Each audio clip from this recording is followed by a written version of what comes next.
Hey everybody, welcome back to the LuckyDog podcast. This is your host, Elias Roush. This podcast is sponsored by EliasRoushMedia.com, photo, video, digital media production. Thank y'all for bearing with me last week while I was on my trips. I was off in Washington, D.C., and unable to get a fresh, clear recording for the podcast last week. So thank you for bearing with me with all the audio hiccups and whatnot while I was traveling. But we are back in studio again. We are here watching Mr. Robot season 4, episode 10. I do have some initial impressions and some recap and also a couple of questions that I'm answering from everyone. Thank you to everyone that's been so supportive on YouTube's, the social medias, the Twitch, the Soundclouds, the Facebooks, everyone that's been participating and joining in and in the conversation. Here are a couple of comments from the previous video, just real quick. Alvin Joe says, it's highly possible that the device that White Rose wanted to create already exists. Mr. Robot and Dark Army could have had a collaboration about that, but due to differences, Dark Army must have been compromised. That's a pretty interesting thought from Alvin. I haven't really given that too much thought. I'm not really sure why the device would already exist. I mean, one device seems like adequate enough. We don't personally, after this episode, we still have no idea what the device is. Elliot seems to know the majority of what White Rose's device is, and based on this episode, it appears Zhang's in custody, or the world knows about who he is as White Rose. Here, let me see. Matt Gilbert says, Price went out like a boss. Props to the actor. Great performance. Yeah, last episode was an amazing episode for Price. Michael Christopher, he is just amazing, and he really revels in being kind of a theatrical performance. I really enjoy his specific performance, especially last episode. Everyone did excellent, but considering it's his last episode, that was pretty amazing. Stephen Sokup says, the money's supposed... from last time he was answering something he said. He says, the money's supposed to go into Bitcoin, either in quote-unquote tumbled, to make it untraceable from the original owners, and was redistributed to a bunch of other non-one percenters, supposedly. And so that's sort of what happens within this episode specifically. I'm curious what everyone thinks about the redistribution of the eCoin Bitcoin wealth. I think that Steven says it went into Bitcoin. From what my understanding is, it went into eCoin, basically the same thing, just kind of the show's version of it. What did everyone think about the redistribution of wealth in this episode? I kind of had mixed feelings. It is kind of hand wavy a way just to say, oh, everyone got a big lump of money, a big sum of money in their eCoin account. I'm no financial advisor or economist or anything, but I feel like that would really drive the price of eCoin down if everyone all of a sudden just happened to have let's just say 2 million eCoins put into their account. I feel like, wouldn't that make the price of eCoin drop? I'm not exactly sure how the logistics are supposed to work within the world, but they're not. This show does not seem to want to tackle that to that degree, and I'm not going to be upset about it. It just definitely seems a little bit more easier said than done, because this would probably never actually happen on a realistic scale.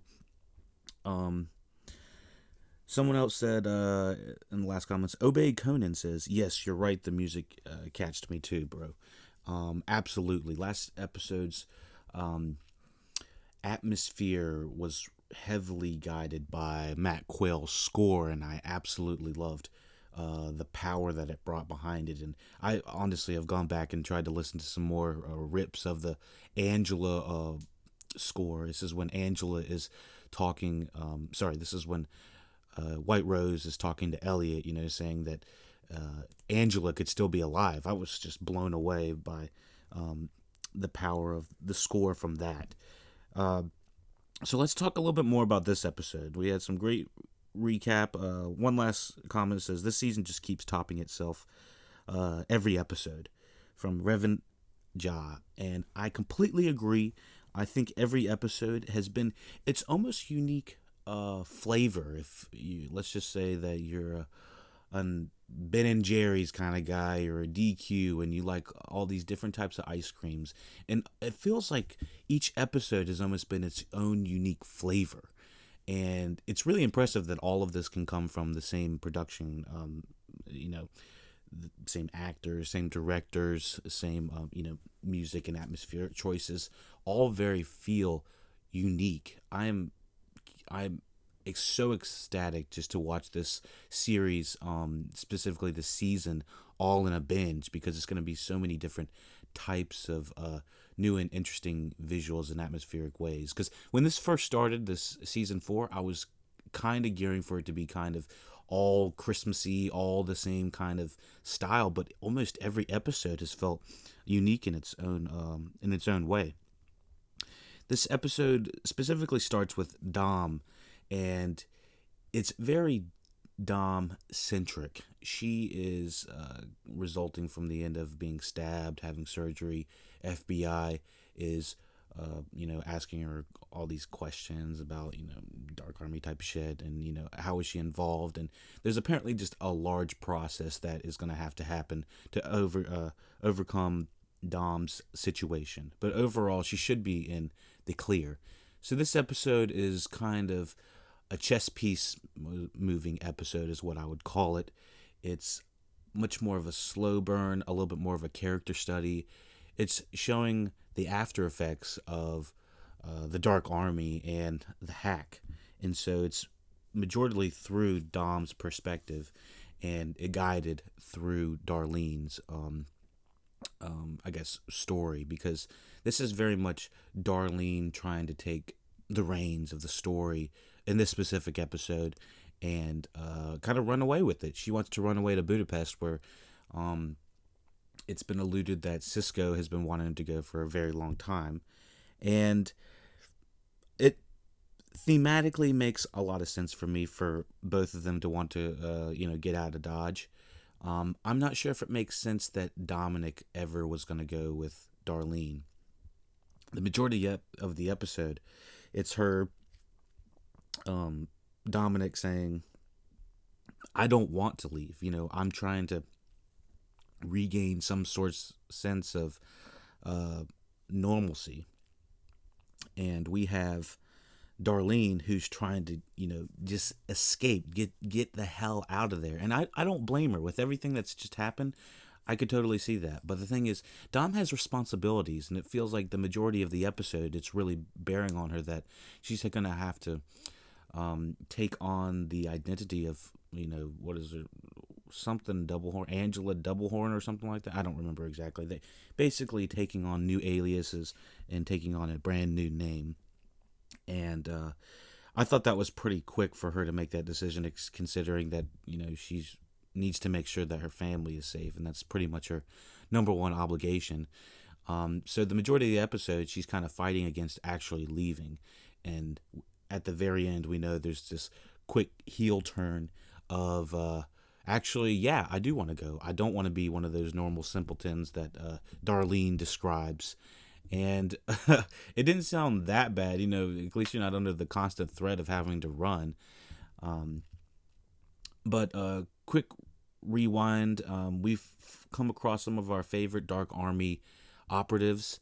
I was rewatching a little bit of the episode with, I think it was 2 episodes ago, with Janice and Dom.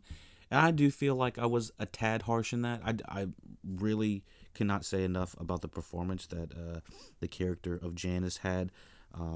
She's so kind of maniacal, and she thinks she's so smart and has so much to say, and she's so articulate. Like she's talking about the creation of life and listens to podcasts, crime podcasts, and stuff like that. She seems like she's kind of a know-it-all, but she's also serving up evil with a smile.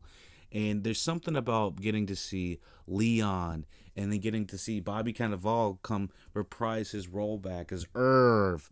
I was so excited to see these characters. The more that they were on screen, I was like, damn, I really wish we had more time with these characters, but they're excellent. And Leon, as always, he's the escort to take them to the airport, and he does kind of feel a little bit more like uh, a foil for Dom to kind of bounce her emotions off of as well, just a little bit, because she's really doing some struggling in this. A lot of the show, she's talking about how she needs sleep. She needs to get some rest, and she's tired of people telling her that. She says she hasn't slept in 5 years. Good God, I couldn't believe hearing somebody not sleeping in 5 years.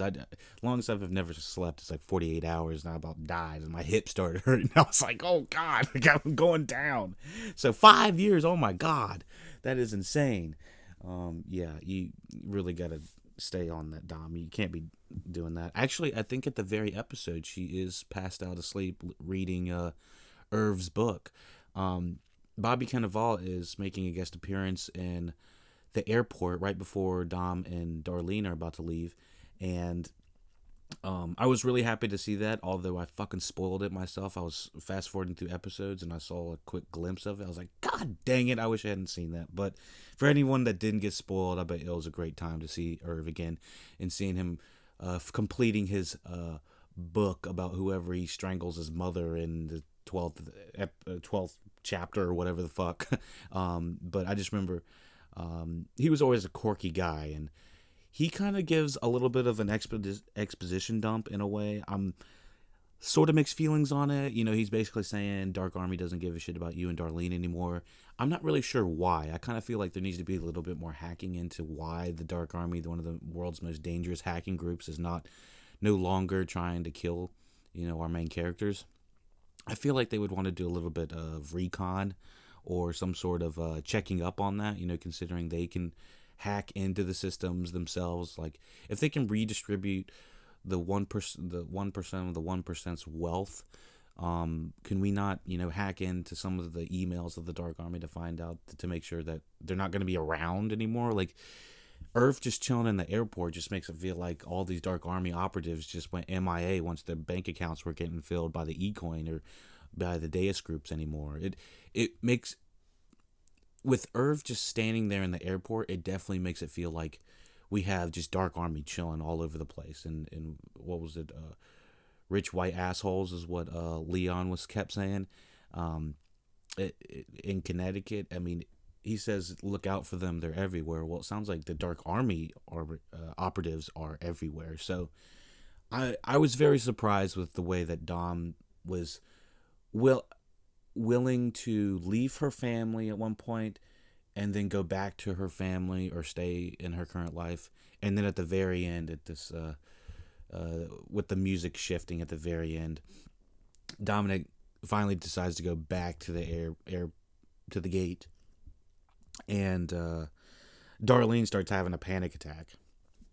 Now, we've seen airplane imagery from Darlene's perspective for quite a long time, and I heard in a podcast last episode that people were guessing that she was going to die in an airplane